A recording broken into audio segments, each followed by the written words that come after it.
This webinar is being recorded.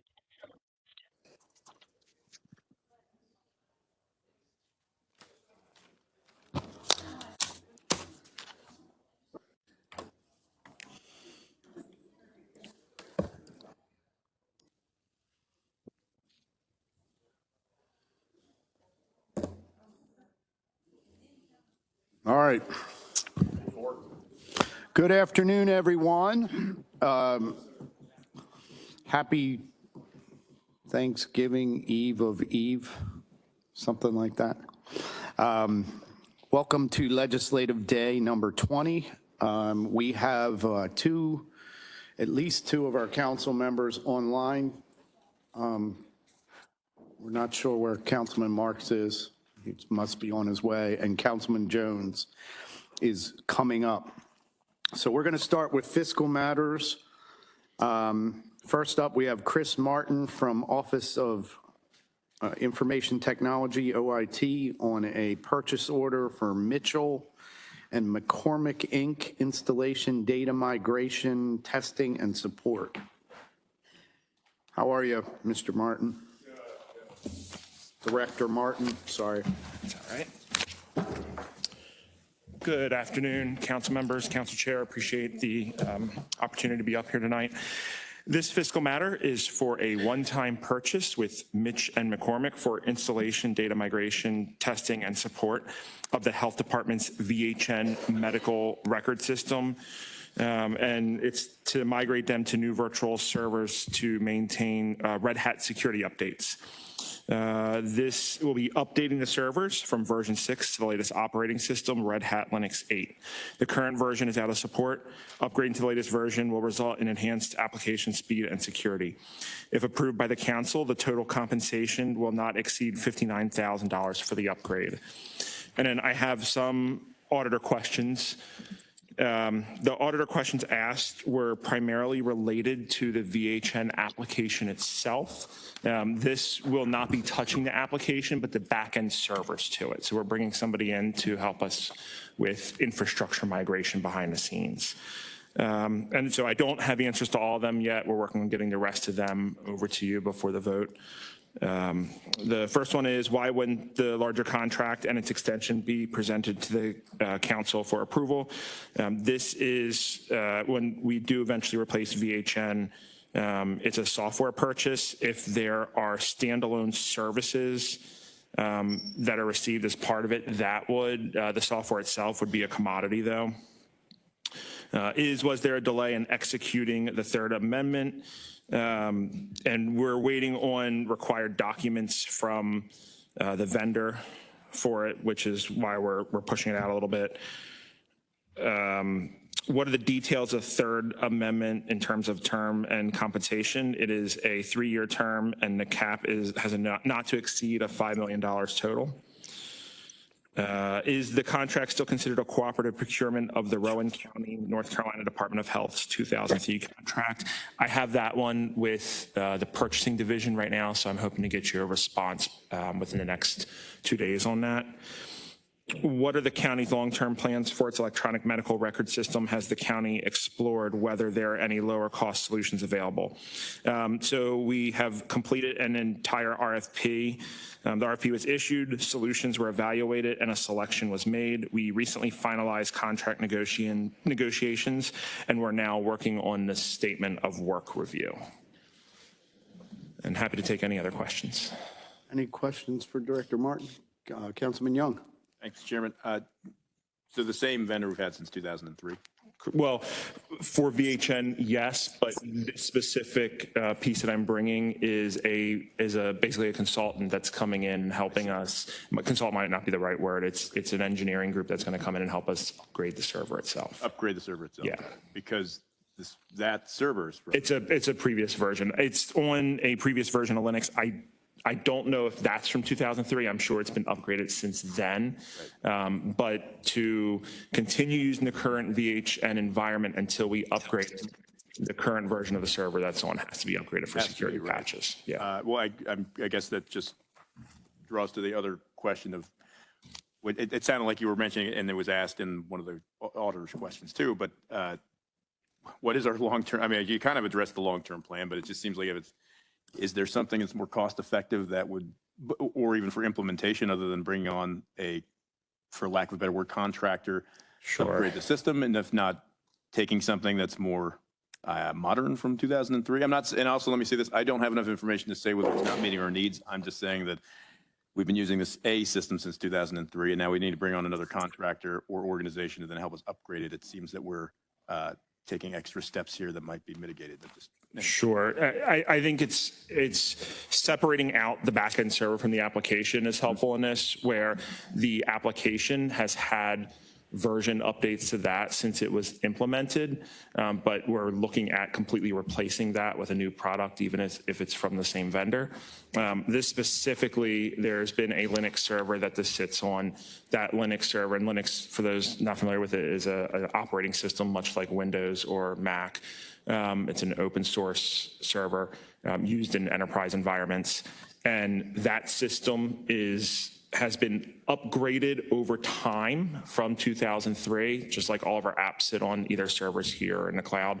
But we're to the point where the current version it's sitting on isn't receiving security updates anymore. And so that has to be upgraded. Understood. I'd be very interested in having a conversation beyond Absolutely.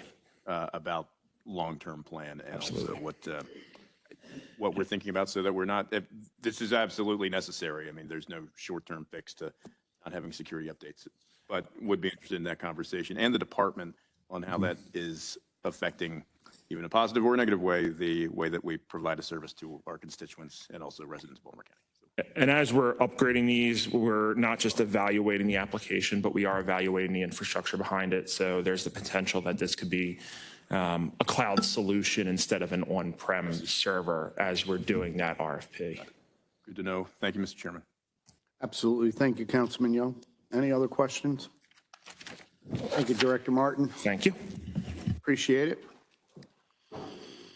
Next up, we have, it looks like Tony Russell from Department of Public Works and Transportation on 2 different contracts, Safety Tank of Maryland and snow removal and de-icing. How are you, sir? Good. Mr. Chair, members of the council, tonight DPWT and the administration is requesting approval of a contract with Safety Tank of Maryland for the removal and processing of compressed cylinders and tanks at our county solid waste facilities. Basically what it is, people throwing away propane tanks, old medical oxygen tanks. They can actually capture the gas on site and then take the bottles back to their facilities and recycle them. So it's a good thing. The contract's for 5 years, 1 initial year with 4-year renewals, and we estimate the total of the contract over the 5-year period to be $160,000. Okay. Any questions for Mr. Russell? All right, next. The administration also is requesting approval of 3 contracts. One with Keith Hargis to provide a 1 single axle dump truck with plow and spreader. Dundee Farm to supply 2 single axle trucks with plows and spreaders. And Piescape Inc. that will supply 1 single axle dump truck with plow and spreader for the removal of snow and de-icing services. These are 5-year contracts. First initial year, and it's based on the appropriated storm emergency budget. Any questions from the members? Councilman Yap? Mr. Chairman, Oh, Councilman Ketch, too. Well, go ahead, Councilman Ketch. oh, okay, thank you. Just very quickly, do we have any, what are the projections for this coming winter in regards to snow and ice? No snow this year. Okay, I probably just jinxed us all, but you're saying that Give me- so we can save that money, right? Is that? Now, seriously, any projections or, no. no, okay. Thank you. Councilman Young. Thank you, Mr. Chairman. My questions were actually if you had answers to the auditor's questions. related to that. Yes, the one question was about the Hargis contract and the Carter contract. Both of these were expiring 10-year contracts that didn't initially get fully executed, so they had to enter again into new contracts. Got it. So the auditor was asking specifically why they said that there wasn't a contract that existed for Keith Hargis prior to January 24th, 2025. There was. There was a contract. Yes, there was a contract. Got it. Yes, it was actually, our contracts used to have a 10-year life, and it expired. Understood. And then in between, we had to put a new contract out for him. Got it. And then that other one, please discuss the department's responsibility to ensure that the properly procured, okay. The new process and timeline is what everybody falls under now. Yeah, anytime there's a new vendor, they got to reach, it's the 25,000 not to exceed pending your approval. Got it. Understood. Thank you. Absolutely. Thank you, Councilman Young. Any others? All right, thank you. Thank you. Appreciate it. Appreciate you being here. Next up, we have Director Reed from Office of Budget and Finance on 2 different contracts. Good afternoon, Mr. Chair, council members. This is a request from the administration to approve 2 contracts, 2 contract amendments with Life Insurance Company of North America and Metropolitan Life Insurance Company. And for background, this is part of our benefits packages that we offer our active and retiree employees. Metropolitan Life provides our basic life insurance, which is 1 or 2 times your average salary, depending on when you're hired, if it was pre-1997 or post-1997. The county subsidy ranges from about 80 to 90%. It also provides a term supplemental policy that is up to $200,000. It's priced by age. We also offer a spousal policy up to $100,000 and 50% in child life. And we get a group rate based on these voluntary additional life benefits. Life Insurance Company of North America provides our long-term disability program, which is 100% employee paid. And we're requesting approval of these amendments for up to 3 years for continuity of services. We also surveyed the market and got some lock-in from our current vendors to not increase our price over 3 years. When we look out in the market, we were looking at kind of a 3 to 6% increase per year in the life insurance market. So we will evaluate as we move forward to see if we will put this out to bid during that next 3 years, but this will provide us some continuity if we need to do that. Okay. Thank you, sir. Any questions on the life insurance and LTD? Okay. You have one more? Yes, sir. This is a request to approve a contract amendment with Bolton Partners Incorporated to continue to provide our OPEB actuarial services. OPEB stands for Other Post-Employment Benefits, and they're our current actuary for that, as well as advisory service for our employee and retiree healthcare plans. This was a competitively bid contract. It was a cooperative procurement based off of a Frederick County contract. And the Frederick County moved to extend their contract by 5 years, and we plan to move forward with them with your approval. This would be effective January 1 of 2026. As you know, Bolton Partners has been with us for many, many years.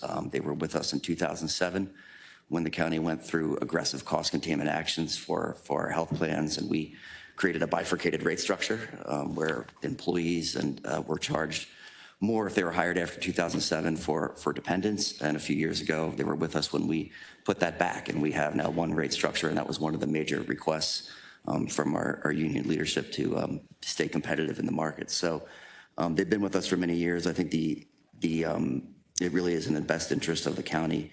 They're right down the street here in Towson. And we were able to, I see some of the auditor's questions about the extension of the Frederick County contract. We did not adopt their fee schedule because we have been able to negotiate more advantageous rates, a blended rate structure of I believe it's $278 an hour. And we tend to use from their more senior consultants that they have on staff. And we spend about $200,000 a year. Half of that's in OPEB work and about half of it in advisory services. Was that both questions? Yes, sir. Yeah, The auditor had, okay. All right, thank you, sir. you're welcome. Any questions from the members? Okay. All right, next up, we have Director Lafferty from the Department of Planning about agricultural preservation easement purchases. Hello, Director Lafferty, how are you? Absolutely. Mr. Chairman and members of the County Council, good evening. Thank you for the opportunity to speak with you this evening regarding Resolution 62-25. The administration requests the County Council to approve $5,078,845 in matching counting funds for the purchase of 10 agricultural easements totaling at approximately 562 acres through the Maryland Agricultural Land Preservation Foundation and for both FY25 and FY26 easements. Let me repeat that. This would add 562 more acres to our already preserved land in the northern part of the county. The total cost of these easements, which also includes state funds, would be $7,302,973. This is truly a unique situation and unique opportunity, members of the council. In September of last year, a County Council Resolution 40-24 was approved and ranked 11 different applications for property owners who are interested in selling their easements to the state's MALF program. As you may recall, the county's Agricultural Advisory Board ranks properties based upon an analysis they perform regarding the benefits of a particular property as well as the cost per acre. Offers were made to all 11 of the applicants, but one has chosen not to participate. Appraisals had been conducted in the normal course and offers were made based upon the state funding, the county commitment of funds, and the priority order that you approved in the council resolution. All of these properties are located in agricultural preservation priority areas. The MALF program is essential to our land preservation efforts. It's integral to the county's preservation strategies with its emphasis on protecting some of the highest productive farmland, as well as fostering the farming industry in the county and in the state. As of September of 2025, the county has 72,502 acres in preserved land based on all of our land easements. This acquisition will now take us over 73,000 acres.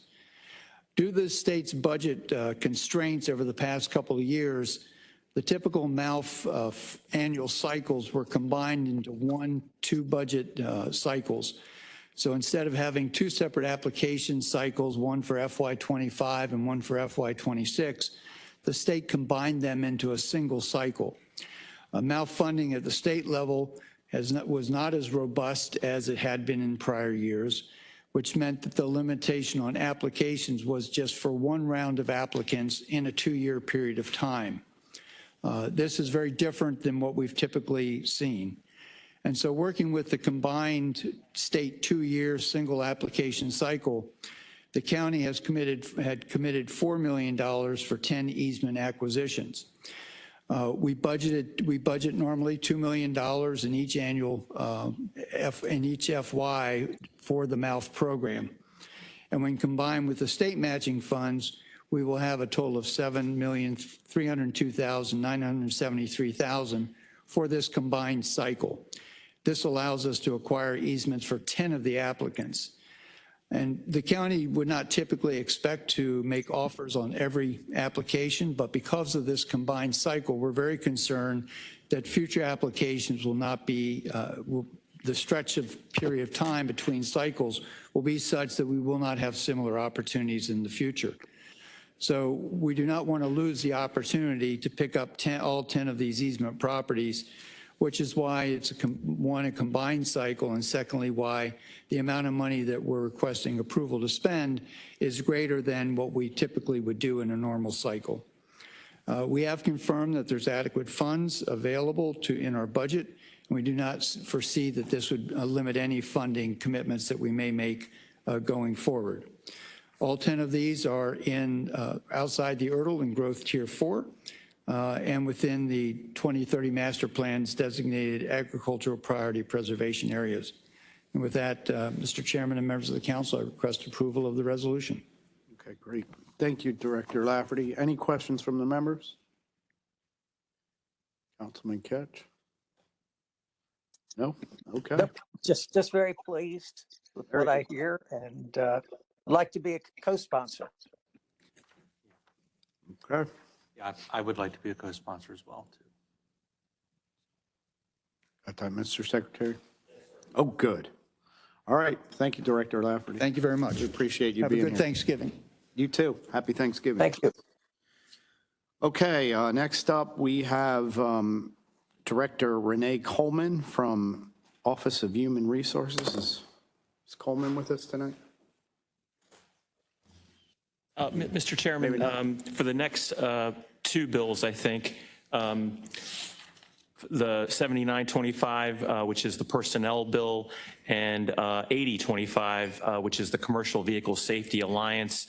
You may recall that they both testified at the last they were? work Okay. session. Okay. And there were no questions by the council members. Got it. And they were excused. Okay. But Yes. well,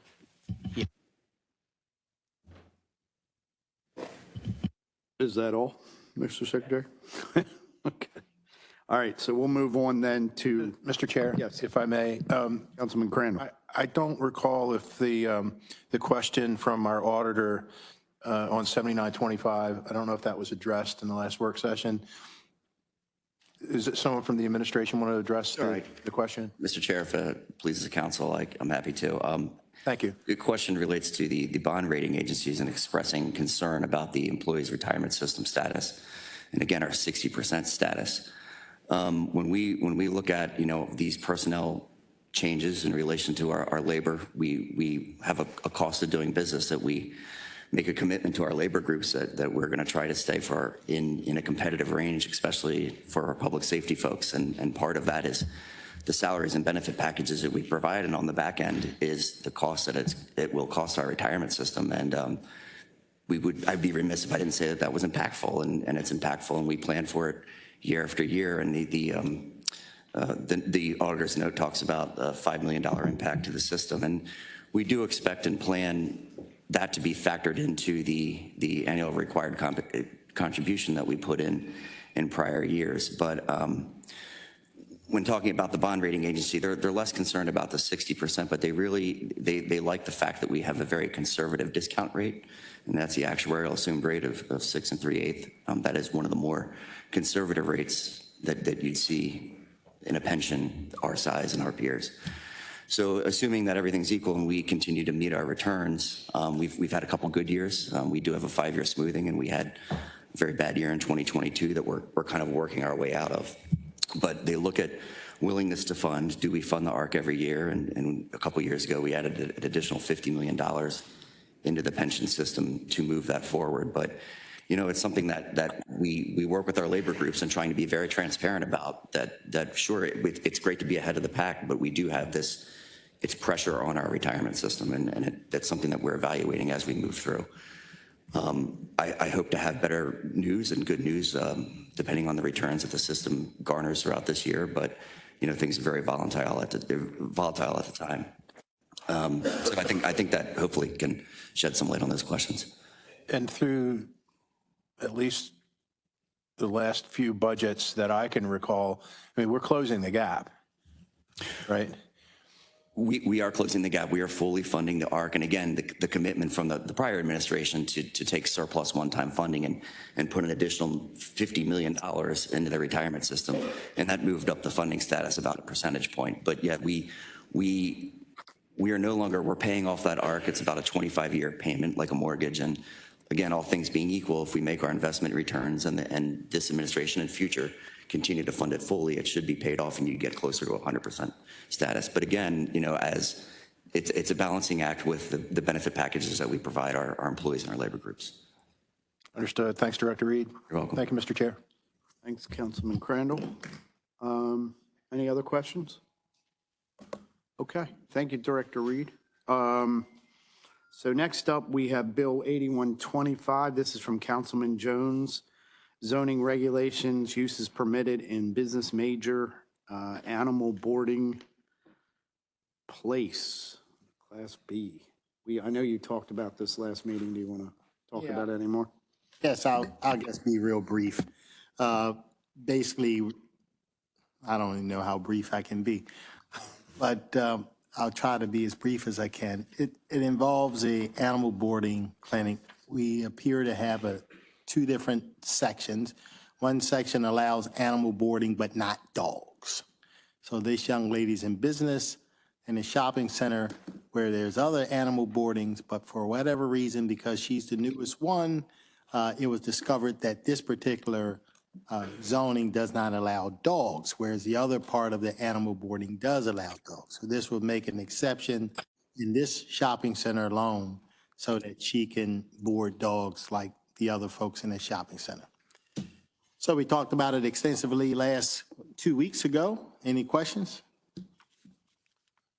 I do believe I'll have one amendment that'll be coming up shortly. There's many boarders in one shopping center? At least two. Wow. All about pets. All about pets. Maybe they should get a new sign. Millions and millions of dollars are spent every year on pets. All right. I can attest to quite a bit myself with two dogs. All right, Councilman Jones. Thank you, sir. Any questions for Councilman Jones on the bill? None? Okay. All right, next up, we have Deputy Director Richardson, Lawrence Richardson from Department of Health and Human Resources on two different bills, 8225, 988, Crisis Hotline Services, and 8325, which is Crisis Services Development and Expansion Program. Yes. Good afternoon, Chairman Hertel, members of the council. Sir? I'm well. As you mentioned, I have two supplemental appropriations, both for our 988 Crisis Hotline Services. One is state funding and one is federal funding. So Bill 8225, the administration is requesting your approval of a supplemental appropriation amount of $1,485,889. The funding coming from the 988 Trust Fund will fund our hotline services. Services are associated with counselors, equipment, electronic medical records, and the operating of the 988 Life Call Center. This serves Baltimore County residents seeking behavioral health support. The county contracts with the affiliate Sante Group to manage the call center 24 hours per day and 365 days a year. And the call center is a component of the Baltimore County Crisis Response System, which is a partnership between the affiliate Sante Group, the Health Department Bureau of Behavioral Health, and the Police Department. And I'd be happy to take any questions on Bill 8225. Any questions for Director Richardson?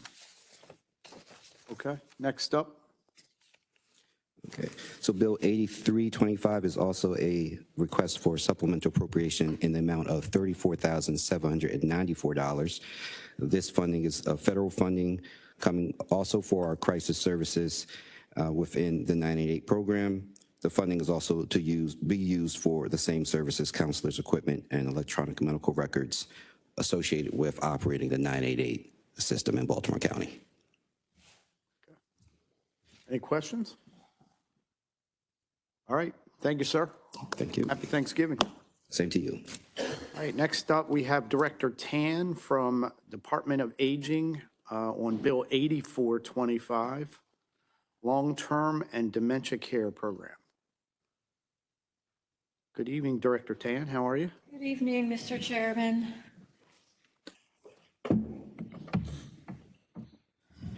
All right. Good evening, Mr. Chair and members of the council. Thank you for hearing me on Bill 84-25. The Department of Aging is requesting a supplemental appropriation of $179,916 to be exact in state funds for our long-term care and dementia care program. These funds will come through the Maryland Department of Aging and do not require any county match. The supplemental funding will support the salary and benefits for a full-time senior affairs associate, a full-time human services associate, and a 34-hour per week dementia navigator. In addition, we will be giving 8 grants to nonprofit organizations to help memory cafes. These positions will help individuals with cognitive decline and dementia and caregivers to access information, navigation support, and long-term care services. The appropriation brings the total program to $306,866 for this fiscal year. Thanks for your consideration. Mr. Chairman, Yes, Councilman Ketch. thank you. Can you tell me, is this one-year funding for these positions? That's a good question, Councilman. This is this year's funding. We expect to have the same level of funding because it's legislatively appropriated through the state for fiscal year 27. Okay, so the prospects are good for the future. It is good, but we do not know what state funding will look like. Okay. You always run the risk when you take grants like these that you fund new positions and then the funding dries up. So we got to be careful with these grants. Thank you. Thank you. There is always a risk, but this is through legislation in terms of creating this budget line item. Okay. All right, thank you, Director Tan. Thank you, Councilman Ketch. Any other questions? Okay, thank you so much. Okay, next up we have Chief Ebert from the Fire Department on 2 different bills, 8525 Homeland Security Grant Program and 8625 Assistance to Firefighters. Evening. How are you, Chief Ebert? Well, how are you? Good. Thank you, Mr. Chair, members of the County Council, for having me this evening. 8525 is a supplemental appropriation of federal funding through the State Homeland Security Program through the Maryland Department of Emergency Management to the tune of $12,499.11. And it's to support police observation cameras, or pods. They are used to deter and record criminal activity, as well as additional training for the Office of Emergency Management, the Police Department and Fire Departments, and the Board of Elections.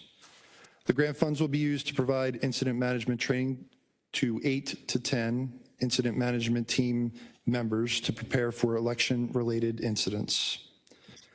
The grant funds will also be used to enhance the security of the county's Board of Elections office with pod cameras that will deter and record criminal activity, as well as provide real-time information to the Office of Emergency Management, the Police Department and Fire Department, and the Board of Elections personnel who monitor and respond to these incidents.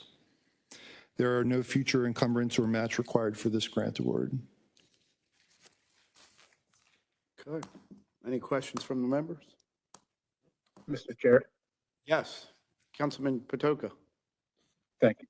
Chief, just want to understand the use of the cameras. They're for training and they're for elections. Is that correct? Are there any other uses? This is for the training to use the cameras that will be used at these facilities. Yes, sir.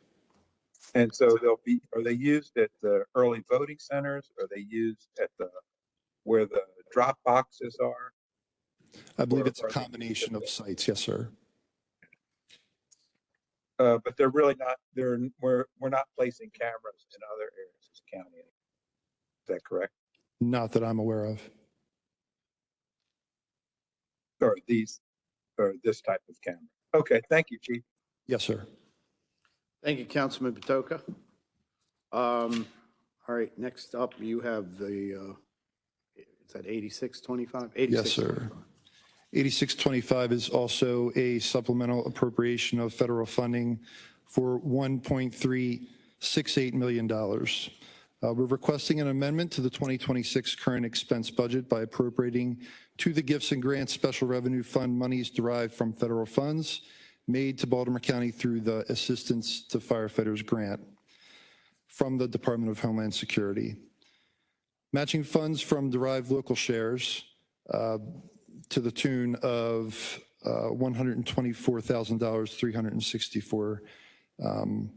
The award supports a training initiative focused on advanced firefighter rescue and survival and thermal imaging camera training. It's designed to enhance the safety and health of our workforce, survivability and effectiveness of our firefighters in hostile, high-risk environments. Through the grant, the department will deliver NFPA-compliant advanced rescue and survival training and engage nationally recognized third-party experts to provide instruction on the tactical and life-saving applications on thermal imaging cameras.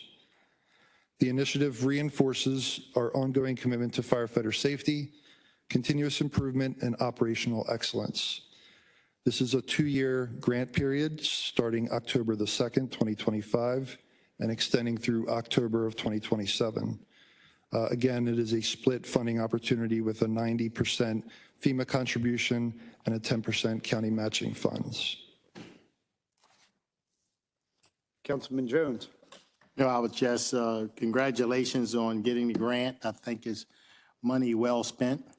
And nothing's more important than protecting our firefighters, especially in those type of environments. So I think for us to kick out 10%, that's a match we can afford. Sure. Not that, you know, it's worth every penny for sure. Absolutely. Thank you. Councilman Marks, did you have a question? Yeah, thank you. A question about the earlier matter. Just Councilman Crandall and I were talking, it just seems odd the fire department is presenting that, not the police department. Why is that? Because it's through Homeland Security and the Office of Emergency Management is under the fire department, sir. Yes, sir. Okay. And then regarding this particular program, I agree with Councilman Jones. This is a lot of money. Yes, sir. We are coordinating with the union and the Volunteer Firefighters Association, correct? Absolutely. Okay, very good. Thank you. Thank you. Thank you, Councilman Marks. Any other questions from the members? All right. Thank you, Chief Ebert. Happy Thanksgiving. Happy Thanksgiving.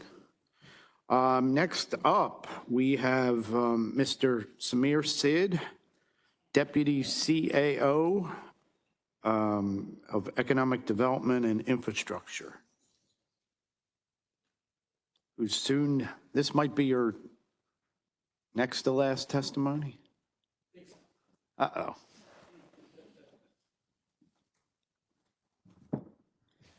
Unless you guys force me to stay. We could try to do that. I mean, I'm in Towson, you guys are in control. Is there a motion? In a second. Good to see you guys. And good afternoon. Again, Samir Sid, Senior Deputy Administrative Officer for Economic Development and Infrastructure, presenting Bill 8825, which would establish a property tax incentive for eligible port properties. I'll start with the goal of the bill. The goal is to appropriately incentivize the opportunity for the construction of a privately operated container terminal in Baltimore County, which would have several benefits to our local and regional economy. Those benefits include, first, from a construction investment perspective, well over $1 billion on average in direct investment to construct a container terminal, thousands of jobs created both to construct a container terminal and also to operate one into the future, and a regionally resilient port commerce economy for the Baltimore metropolitan area. And I'll touch on a quick example. After the collapse of the Key Bridge, we saw the importance of having a port commerce option outside the bridge envelope. And in that experience that we all kind of lived through, competing ports like Norfolk, Savannah, and others tried to seize on the collapse of the bridge to bring in new business, specifically in the roll-on, roll-off cargo area. And because of the availability of Trade Point Atlantic, where it's located, and our work to expedite certain federal grants, regionally, we were able to keep several port customers in the Baltimore region by accommodating additional roll-on, roll-off cargo. So there's a strategic benefit to having enhanced functionality beyond roll-on, roll-off cargo in the container space in the Baltimore region, in Baltimore County. From a needs perspective, and this is important to note, when it comes to container terminals in this country, all container terminals are currently publicly operated and therefore completely exempt from both real and personal property taxes. So if a private project were to be viable, they would need significant tax relief in order to compete with their public peers. And then beyond that, I'll touch on the opportunity that I think we're all aware of. We do have a known potential applicant for a tax credit under this legislation in the Sparrows Point Container Terminal project, which would be an economic game changer for not just the county, but the region if it were to come to fruition.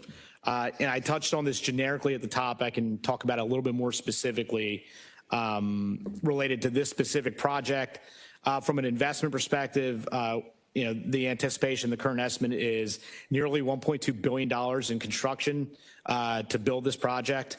From a job creation perspective, we're looking at over 8,000 jobs, 1,100 of which would be direct jobs at Sparrows Point, in addition to the jobs that are already in existence today. And then from a county revenues perspective, this project would be beneficial for a few reasons, and I'll touch on two of them in a broad fashion. So at Sparrows Point itself and on surrounding parcels to where the container terminal will be constructed, there would be vertical development opportunities that otherwise would not exist with standard roll-on, roll-off cargo operations. There are estimates out there that indicate that as much as 6 million in additional square footage of development would be able to be accommodated if there were a container terminal at the Sparrows Point Peninsula. And obviously with that level of additional development, you'll see positive impacts to county revenues. And then regionally, the east side of Baltimore County could reasonably expect to see rental rates increase just by virtue of being proximate to a container terminal. And you do see that impact in proximity to other container terminals, both in Baltimore and up and down the eastern seaboard. That proximity would increase rental rates, which translates to property value assessment increases, which of course would then translate to county revenue increases. This is not unlike what I was up here for maybe a little over a month ago, and the description I gave of Metro Center, where you saw 4 to 5 hotels constructed within a half mile of that project. You saw Foundry Row constructed. This is kind of the rising tide lifts all boats dynamic, and I think it's a little bit more pronounced in this case, actually, because of the uniqueness of this project, given that it would be the first of its kind in the country. So I'll switch to how the bill would work briefly. So under Bill 8825, there would be a tax credit for both real property and personal property. On the real property side, the applicant would pay 3 times the amount of the base year property tax in year 1 of receiving the credit. For years 2 through 10, tax payments would increase by 2% annually. And in years 11 through 50, tax payments would increase by 3% annually. This structure benefits the county by tripling current annual tax revenues in year 1. And it also separates this project from other container terminals in the country, which are wholly exempt from real property taxes on the point parcel. And then from an applicant perspective, this structure benefits a potential applicant by providing relative certainty over the amount of tax liability through the duration of the tax credit, which is, I think, needed in order to take on a project of this size and scope. On the personal property tax side, there are many different types of unique equipment needed to support a container terminal operation. Specifically, I'm sure you might be familiar with these large cranes that lift up the container terminal or the containers themselves. So personal property taxes would be exempt, which is consistent with public counterparts that do this type of work. Functionally, an applicant would be required to submit an application to the county in order to receive the credit, and the county would have 30 days to approve or deny that application. Then the county and the applicant would enter into an agreement which would nail down some of the specific terms of the tax credit. And those terms include the initial payment amount, confirmation of eligibility based on the legislation, identification of the base year, the first year of the credit, and the last year of the credit, and would vest a property right for the tax credit as long as the property is used continuously for container terminal operations. From a revenue perspective, just talking about the point parcel which would receive the credit, The county would generate over $40 million from the parcel alone, which would be a significant increase over what's currently being paid on that parcel. And then, as I mentioned earlier, the revenue generated from the parcel receiving the credit doesn't account for the vertical development around it and the regional increase in property values on account of being close to a container terminal facility. These factors beyond the parcel itself where the container terminal will be constructed make this tax credit program revenue positive for the county by a fairly substantial margin. And last, I will note that both Brad Croner and myself have been in conversations with the county auditor about a few issues. And so on one of the issues, we're open to an amendment that would ensure that an applicant isn't required to make a real property tax payment above and beyond what they would owe under normal circumstances. I think it's an unlikely scenario that this credit would require payment over what you would normally be responsible for post-construction, but we're certainly open to language that would clarify that from a legal perspective. And then there's been some discussion of adjustments in defining the base year separate and apart from the written agreement dynamic that I described. We'd want to better understand those adjustments, but we are in dialogue and are happy to continue to talk about that issue as well. And so with that, I will stop and happy to take on any questions. Councilman Jones. Yes, I thank you so much for presenting this today. I'd like to thank Aaron Tamarchio for seeing me this afternoon and presenting I guess, everything you've said, as well as answering all my questions.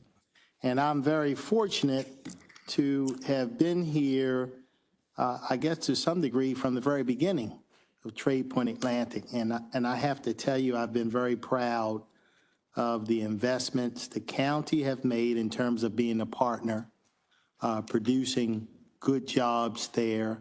I've been very impressed by the number of people that are working there and how the public transportation is helping even more people. I was very impressed with the fact that we can actually pinpoint how public transportation is producing more jobs at that location.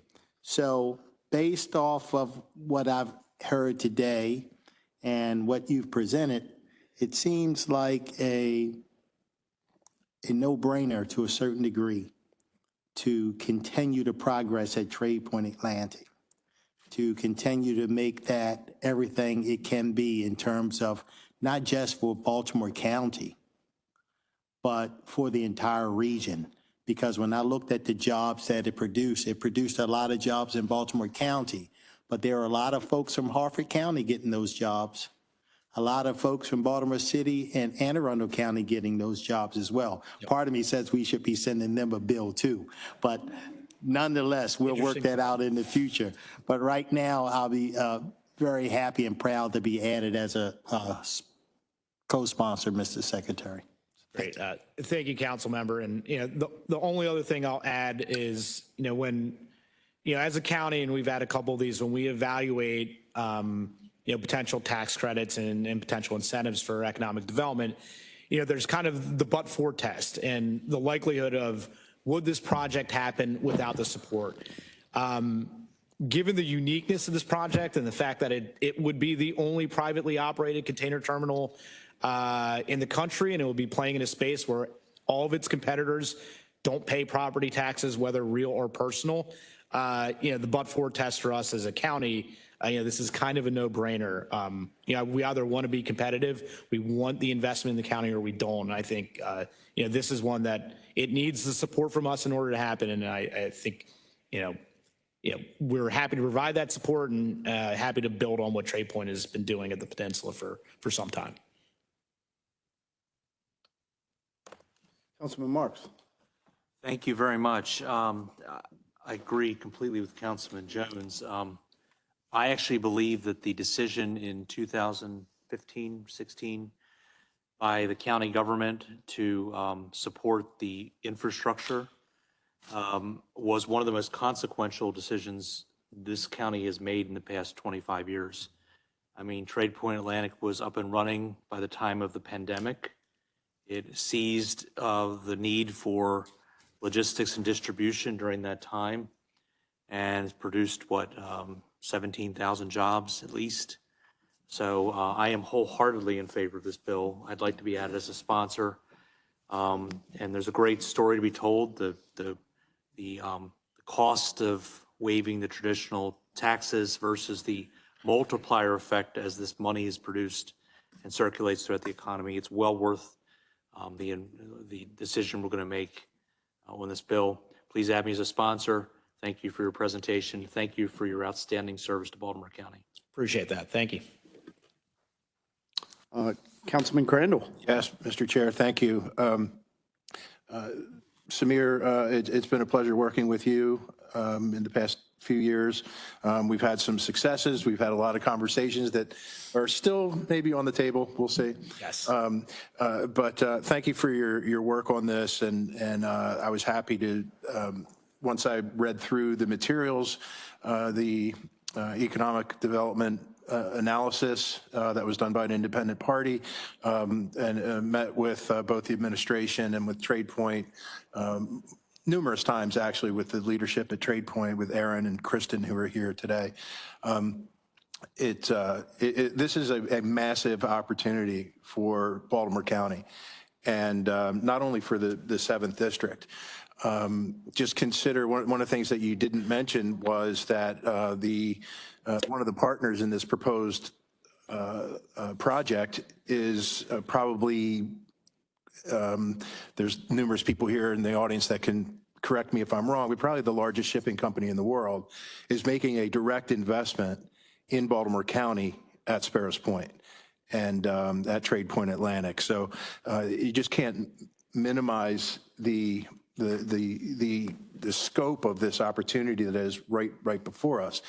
I've said this to some folks at TradePoint, and they're well aware of this, that this is not a port operation on this site is not a new idea.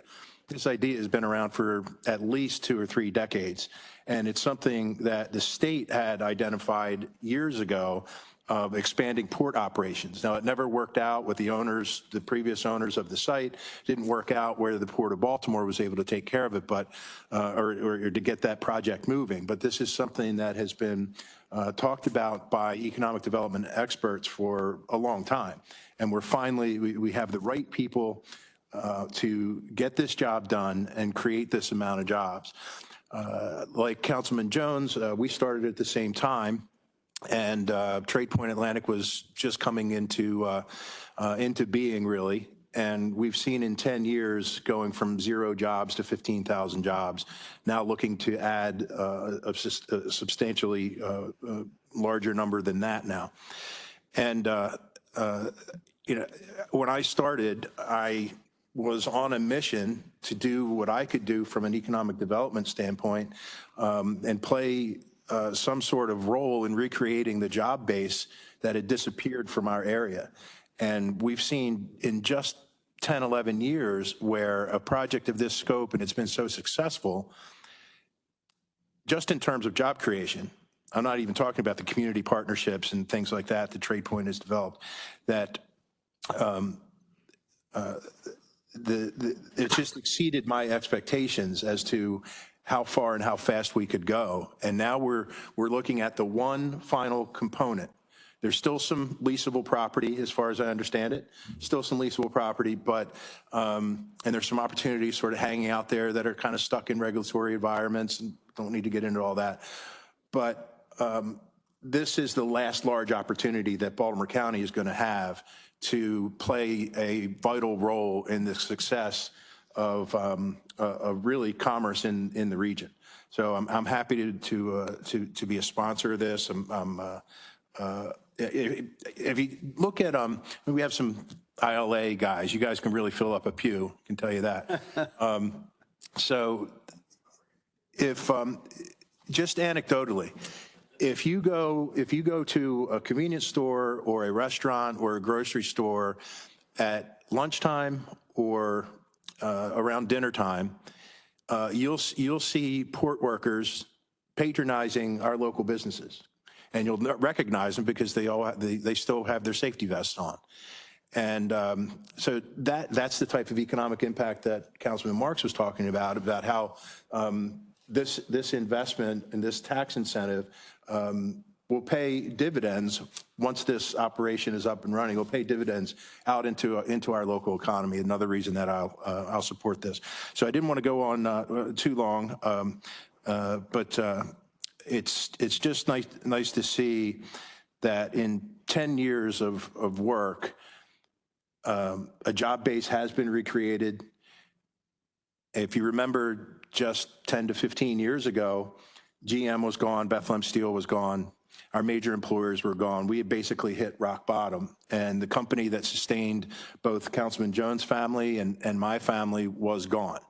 So I can get very sentimental about the success of the project that we've seen so far, and I see no reason why we should stop supporting such a successful operation that we've been supporting for years. And I don't think there's any reason that we should stop now.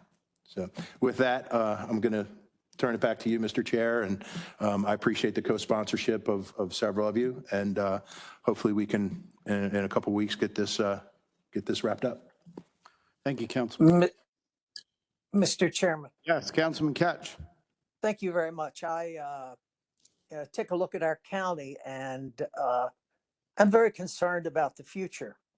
And then something like this comes along, and it just restores your faith in our county's future. This project is very exciting. As Councilman Mark said, the multiplier effect is unbelievable. I can remember when the Ravens Stadium and Orioles Stadium, and they talked about the multiplier effect. This is really a tremendous multiplier effect, and it does not involve the state building this facility, but this is private. And Samir, you said it's the first one in the country? Yeah, it would be the first privately operated Private, terminal. right. Yes. Wow, that is exciting. And I'd like to co-sponsor the bill, and I want to congratulate all those that were involved in putting this package together. Thank you. Thank you, Councilman Ketch. Yeah, I would say it's very exciting, and also combined with the Howard Street Tunnel, where we're now able to do double stack cargo trains out of the Baltimore area. It really puts us in a position where Baltimore can be highly competitive against places like Norfolk and New Jersey and other ports near us, because we can ship cargo out to the Midwest quicker and cheaper often. And so it's all around, this has a lot of great potential to it. So any others? I know we have a few speakers tonight that want to talk about this. And Mr. Chair? Yeah, Councilman Patoka. Yeah, I just want to ask the secretary to add me as a co-sponsor as well. Thank We you. will get you on the list. Certainly. Councilman Patoka. Thank you. All right, Ms. Belcastro. Thank you. Speakers? Yes, thank you, Samir. Yes. DeAndrea, sorry. Madam CAO, sorry. Thank you, Mr. Chair. I just wanted to ask for a point of personal privilege to thank DCL Sid for the work that he's done on this. He won't be here when we take the vote on the 15th. He has been invaluable to this administration. I've had the opportunity to work with him multiple times, and his dedication, his professionalism, and what he puts into the deals that he makes. I tend to call him the deal maker. It's going to be a big loss for our team. And on behalf of the county executive and the rest of the executive team and other employees, we will miss Samir and the work that he's been able to do for us. And this is a highlight for him to be able to in his career here as the DCAO on bringing such a significant economic impact to this region and to Baltimore County speaks volumes about what he brought to this team. So I wanted to thank him on behalf of the county executive and on behalf of the team that we have, because we're going to miss him. Yeah, we all will. Yes, Councilman Mark. Mr. Chair. And in addition to his economic development portfolio, I again want to thank Mr. Sid for his work on the CP Crane property. An absolute highlight of my time in office. Thank you to the administration, the former administration, but he was absolutely key to that project. Candidly, I don't think it would have happened without you. So thank you very much. Thank you, Mr. Sid. We're going to miss you. All right, Ms. Belcastro, first speaker, please. Certainly, Mr. Chair. Our first speaker is Scott Pappas, who I believe is on by phone. Mr. Pappas? Can you hear me? Yes, we can hear you.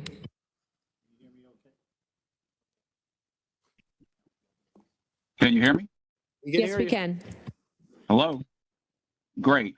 Listen, I came to the council tonight for a little bit of clarification. I did read the bill, and the bill states 2, maybe 3 points.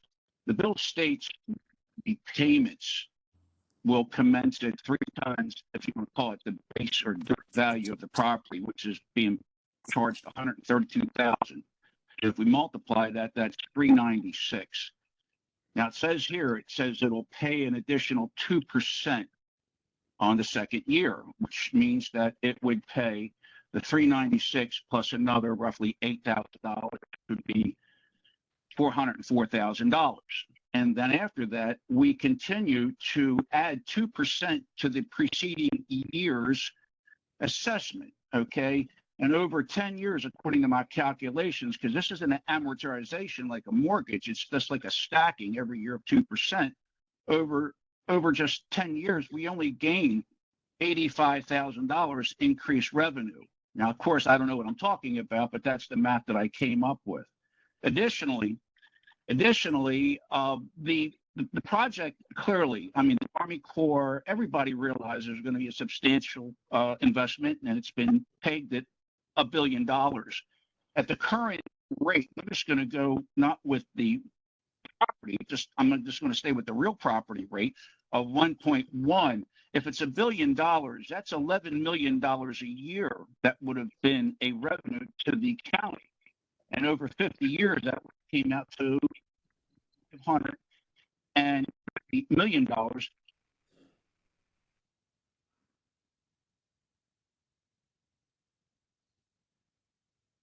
Chair, I think we lost him. I'm not quite sure what happened. It was not me. You didn't cut him off? We can No, bring he's him not. back. He's not even on the meeting anymore. It's like I don't know if maybe his call, because he was calling him by phone, the call was dropped, but he is not on any longer. All right, well, why don't we go to the next speaker, and if he comes back, Certainly. we can finish up. Sure. Our next speaker is Aaron Tamarchio, who is here in person. Mr. Tamarchio, how are you?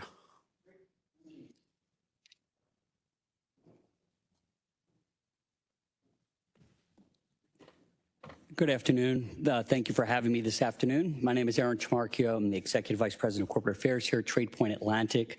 I won't belabor the points made by Mr. Sid, and I really appreciate the comments from the dais from members of the council who understand the project and what we've been doing at TradePoint for the last 10 years and the significance of this particular project and the joint venture partnership with Terminal Investment Limited and MSC that will bring a brand new container terminal to the Port of Baltimore and double our capacity in ability to ship containers and really move the Port of Baltimore into a top-tier status port along the East Coast. So really appreciate the county's support of this. I won't belabor any more statistics and data I could push your way, but I think it's really heartwarming to know that there's recognition of the catalyst that this project can be for the economy in Baltimore County, to strengthen and diversify the industry here, and to really put a wonderful capstone on the Sparrows Point redevelopment effort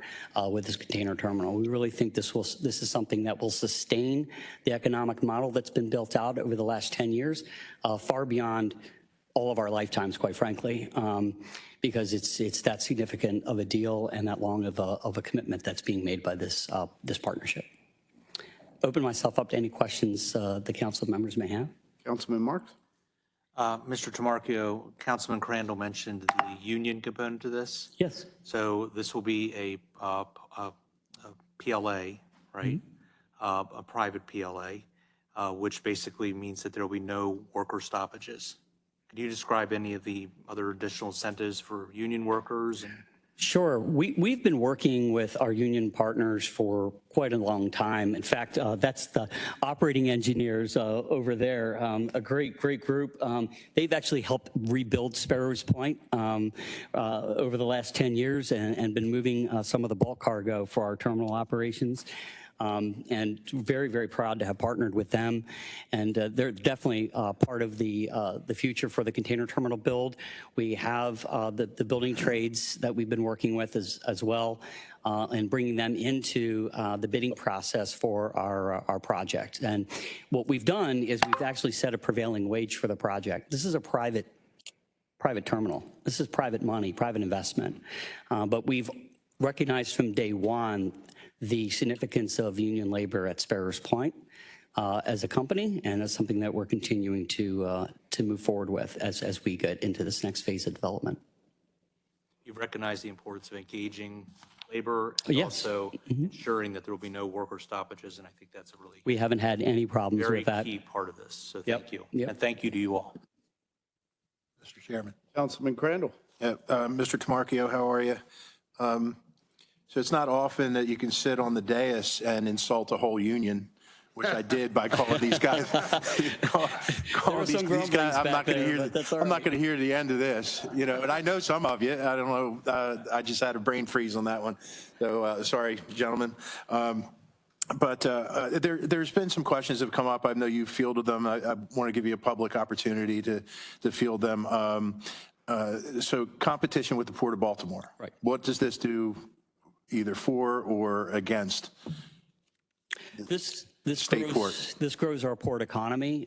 Does MSC call the Port of Baltimore currently? It does. It's about maybe 20% of the volume that they're currently handling. But the agreement we have with MSC to service this new container terminal will far outpace the current container volumes.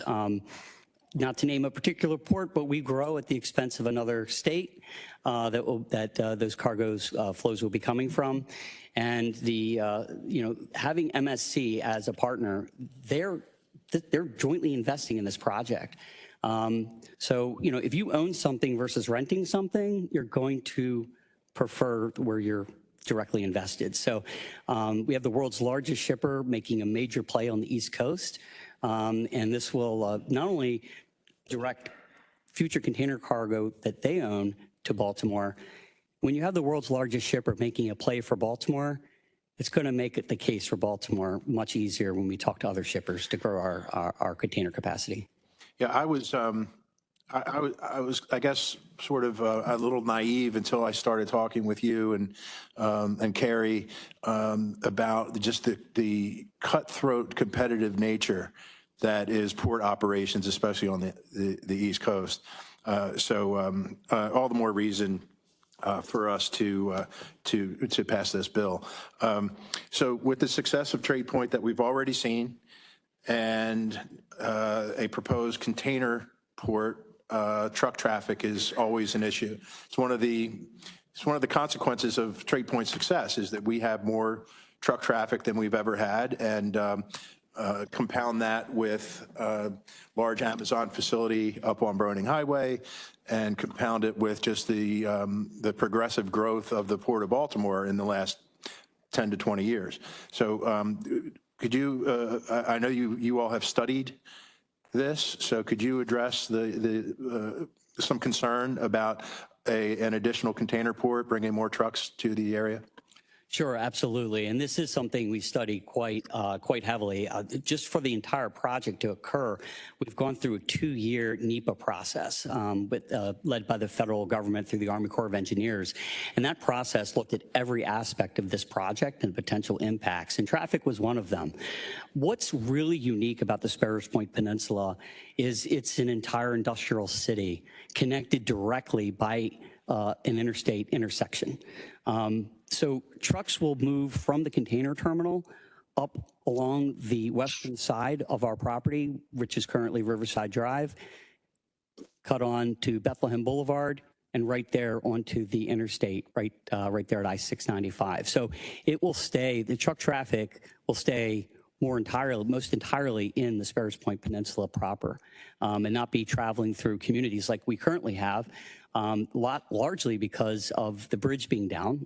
That has redirected traffic flow in and around the southeastern portion of the county, and that will continue to be the case until we get the new bridge built and traffic flows return. But I think for us, we have a real unique case, just given the infrastructure that's there and how truck flows will actually move directly to the interstate. They don't want to be in communities because it costs them time and money. Right. Okay, thank you for that. And I guess my final question is just about timing.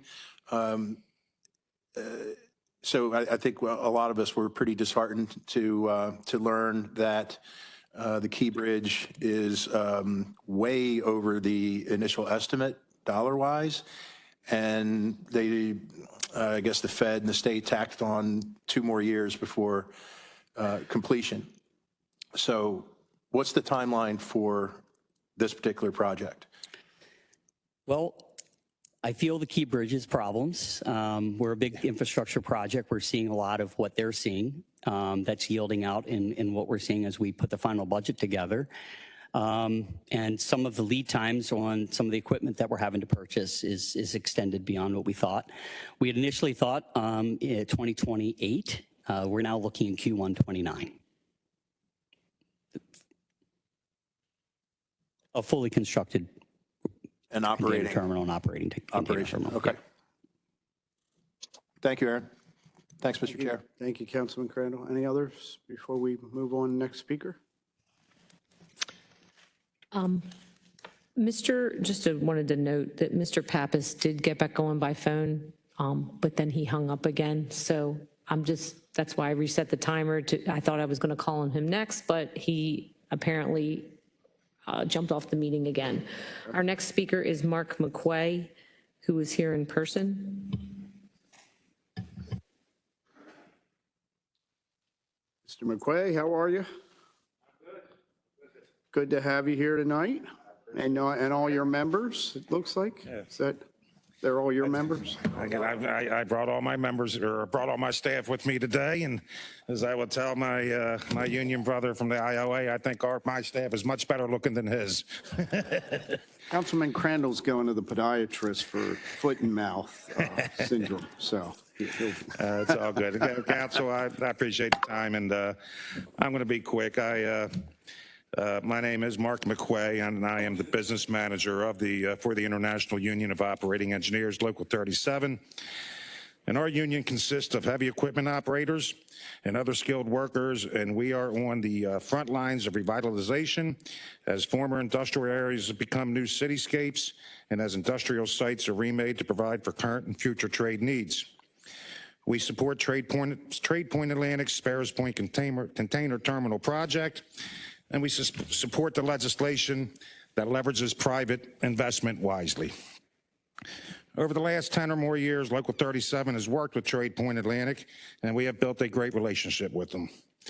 We know TPA's commitment to smart, stable, long-term site development. We have made sure that they are committed to good wages and benefits, safe working conditions, and fair treatment. That's so for the work to prepare and develop Sparrows Point, and for the daily work to service shippers and customers of TPA. On any given day, approximately 120 Local 37 members and apprentices work at that site. At any given time, TPA and Local 37 are planning and coordinating to make sure that the site development moves forward and that the services are top-notch. And given our shared success, we support TPA as they work to find a viable economic formula to get this enormous project done. We know that our members and the community will benefit from helping create a world-class terminal facility. Local 37 and the operating engineers around the country and world know that global trade makes for better living standards and for stability. Building and supporting those terminals is what we do, and we know that Maryland and the county cannot fall behind in trading and shipping infrastructure. Local 37 has had work at Sparrows Point for decades, and we want to see decades more of work. We've had bad decades, and we want to avoid those circumstances from ever recurring. And we want decades of prosperity for our members, for Baltimore County, for Baltimore City, the state of Maryland, and beyond. And we ask the council and the county to help get this project financed and moving. Thank you. Thank you, sir. Appreciate you being here. Happy Thanksgiving.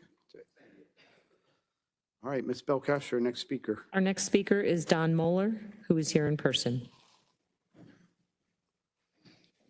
C.E. Moeller. How are you, sir? How are you, sir? Good. Good to see you. Good to see you.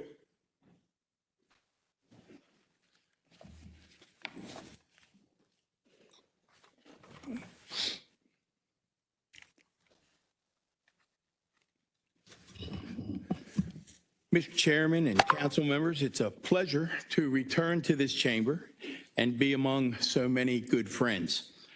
I am here tonight in my role as chair of the Sparrows Point Alliance, a group comprised of community, business, and industry leaders in Eastern Baltimore County in support of Council Bill 8825, providing important property tax relief for the proposed Sparrows Point Container Terminal. As you've pointed out many times this evening, the first private container terminal of its kind in the nation. This bill will help Baltimore County level the competitive playing field with other container terminals, which are not subject to real or personal property tax. If I learned anything during my years of county government, it is when speaking before the council, keep it short and sweet, and I will do just that. Like many of you over the years, I experienced the highs and lows of the steel industry in Sparrows Point. I remember the despair when the plant shut its doors for good in 2012. And I remember the sense of hope and optimism the day that Trade Point Atlantic announced that it was purchasing the shuttered plant on September the 18th, 2014. You could almost feel communities on the peninsula exhaling for the first time in decades. Over the years, Trade Point made many promises regarding environmental cleanup and stewardship, substantial job creation, and economic impact. And I can safely say that they delivered on each and every one of these promises. They've invested more than $1 billion, created more than 15,000 jobs, and secured long-term leases from more than 50 world-class companies and corporations. This project is the economic engine, not only for Baltimore County, not only for the state of Maryland, but for the entire East Coast. As we look to the future and Trade Point's development of the Sparrows Point Container Terminal, we don't have to ask whether or not they will deliver. We know they will deliver because that is their track record. They are now ready to invest another $1 billion, expand container capacity at the Port of Baltimore by 70%, and create another 1,100 new high-paying family-supporting jobs. There is no place, let me stress, there is no place in the nation where a private company is making this kind of investment to grow the shipping and container industry. It just does not happen.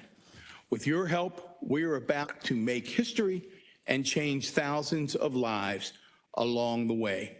thank you in advance for supporting Bill 8825, recognizing the economic impact of the Sparrows Point Container Terminal. Thank you very much. Thank you, sir. Any other questions? I will add, Mr. Chair, if I can, if there are any questions, I also am going to leave with Mr. Boswick a letter signed by every former county executive, from County Executive Hutchinson up through County Executive Oshevsky, and acknowledging their enthusiastic support for this effort. So thank you. Councilman Crandall? Mr. Moeller, it just occurred to me as you were speaking, something that I wanted to mention in my earlier remarks.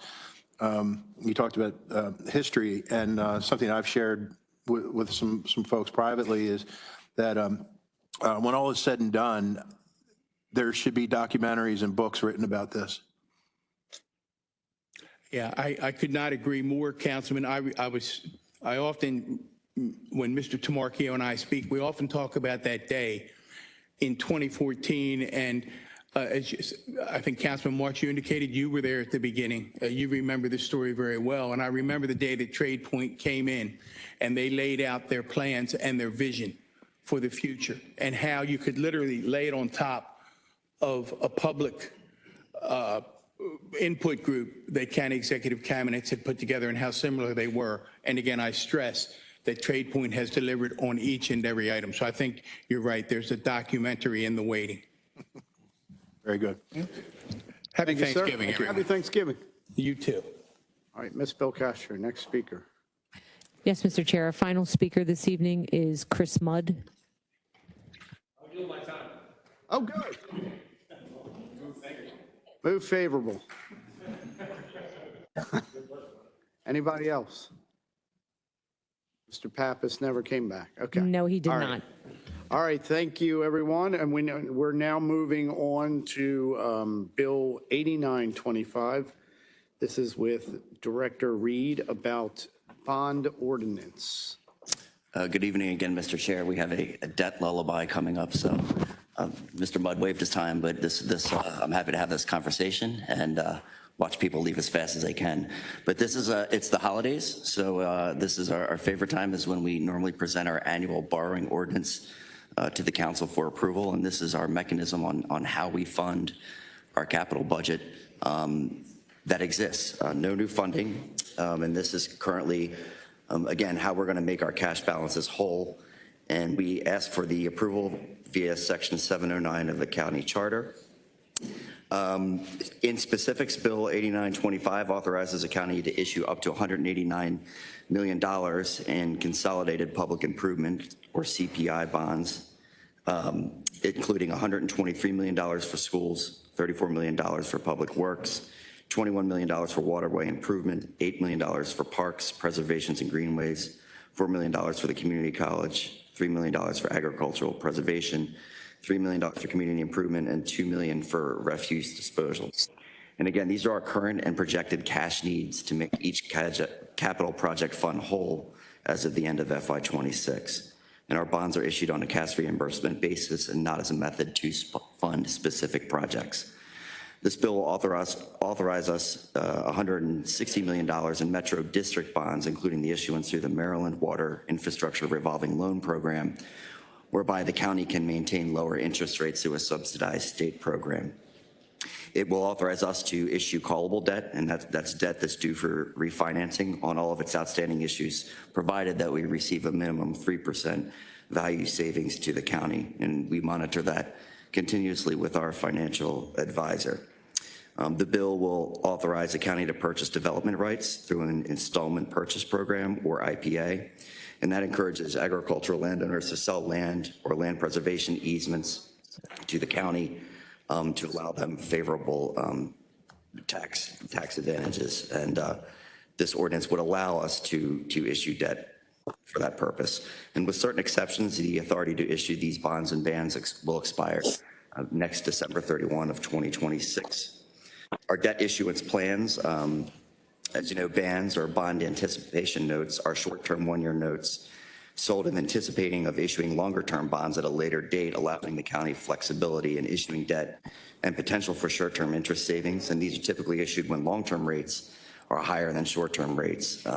and then when they're expected to fall. Currently, we expect to issue bonds this winter. Again, the time frame would be that we would go to rating presentations in January, February timeframe, and then have a March to April sale, of which at that time the council will be notified. Again, at this time, we don't think we're in this inverted rate environment. We expect to issue bonds and not bonds at this time. Last April of 2025, we issued $168 million. Those were 20-year CPA serial bonds at 3.75% and $179 million at 30-year Metro bonds at 4.25%, and we estimating that we would be able to issue around those same rates. We pay attention when we look at these issuances for our important debt ratios. There are 5 important ratios that we monitor: debt to estimated full value, debt per capita, debt per personal income, and debt service to revenues, as well as we monitor our general fund balance ratio. And we are in compliance with all of those key debt ratios and expect to remain in compliance in the near and medium term. And we will continue to monitor these as we move forward. And I'm happy to answer additional questions. Mr. Chairman. Yes, Councilman Catch. Thank you. Kevin, I was reading some of the questions from the auditors, and was it this particular bill that I read that there was a recommendation that our year end that we have a surplus of 15% instead of 10%? Yes, that's a great question, Councilman. So okay, well, let me just ask you quickly, what has changed? I'm not opposed to it. Don't misunderstand me. It's just that what has changed that the feeling is that we need to have that much protection. Thank you. Sure, that's a great question, Councilman. What has changed is basically how the rating agencies are stacking us up against our other AAA rated peers. And when you look at some of the metrics, we fall below some key areas, but most particularly in the general fund balance to revenues ratio that we have. And, you know, the council in 2018 moved with the executive, submitted the administration at the time to move the fund balance from a 5% floor to a 10%. And that's currently where we sit now. You know, this is something that when you look at the other AAA rated counties, especially with Moody's, that they find that a 10% balance is not adequate to maintain a AAA bond rating based on our peers.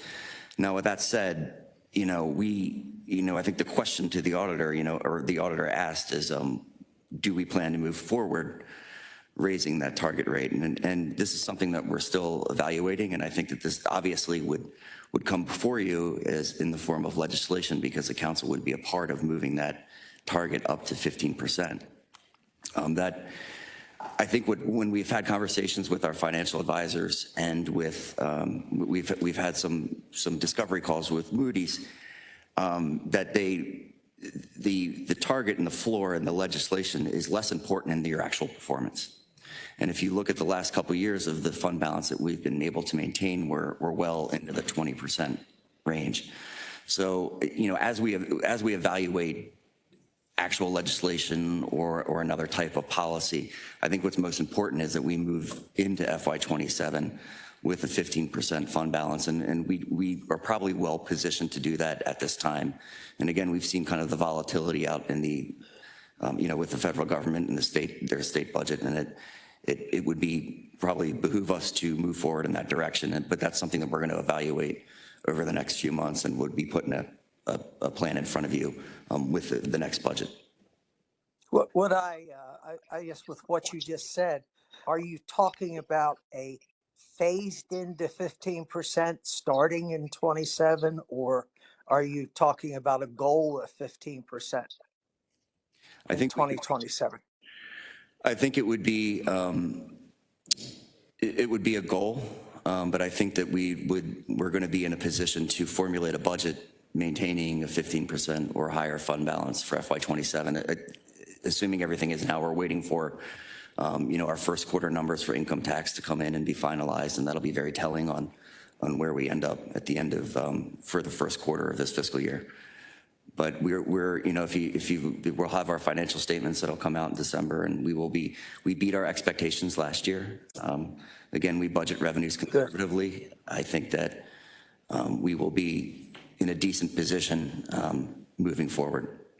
But it's something that we're going to have to monitor. Thank you very much.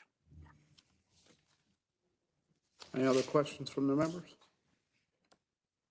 Okay, last up, we have Bill 9025 from Councilman Mark, zoning regulations, Honeygo area sidewalk. Right.